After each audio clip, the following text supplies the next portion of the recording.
Welcome back to Trendy News. Deep in the night during a period of intense regional conflict, powerful explosions ripped through an urban skyline. But the smoke billowing upward didn't come from a military base or a weapons depot. The target was Evin Prison. Located in northern Tehran, it is one of Iran's most heavily guarded and heavily scrutinized detention facilities. The people locked behind those walls aren't active-duty soldiers. They are thousands of civilians. That population includes journalists, academics, and individuals who openly oppose the Iranian government. The strike immediately drew global scrutiny. Human Rights Watch released a report detailing severe, concurrent accusations. They challenged the military that dropped the bombs on the grounds of international law, while holding the government of Iran responsible for the treatment of those inside. Accusing two rival nations of severe violations in a single event requires physical proof. To see if these charges actually hold up, we have to look past the physical destruction and examine the strict rules of international law. We'll start with the airstrike itself. The Israeli military targeted the prison complex during a stretch of highly escalated confrontation with Iran. International law mandates the principle of distinction. Armed forces must clearly separate and only attack military targets. Prisons are universally protected civilian sites, unless actively hiding a military operation. Even then, attackers must mathematically weigh the military advantage against expected harm to surrounding civilians.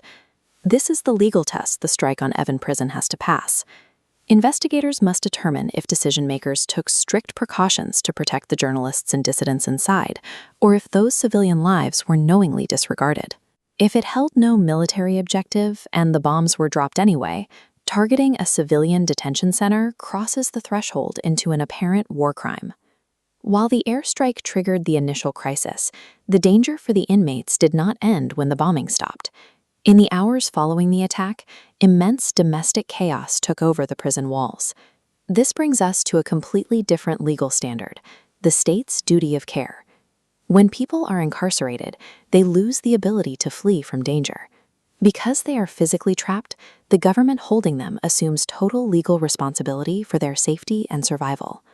Human Rights Watch alleges that Iranian authorities exploited the fallout of the airstrike. According to their reports, prison officials used the confusing aftermath to transfer, mistreat, and effectively disappear certain detainees without a trace. Prisoners rely entirely on their guards for basic medical attention and emergency evacuation. In armed conflict, that dependence becomes a matter of life and death.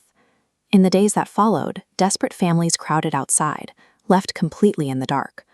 Authorities initially provided almost zero information on whether specific prisoners were dead, injured, or relocated to unknown sites. Failing to account for detainees or intentionally abusing them while the world is distracted by war is a massive violation of human rights law. It indicates the state failed its duty to protect the people locked in its custody. Evin Prison now stands as a deeply unsettling example of modern conflict. The civilians inside found themselves caught in a terrifying vice, threatened by international airstrikes from above and domestic repression from within. Right now, Human Rights Watch's reports remain allegations. Moving from an accusation to a formal legal verdict requires objective physical evidence.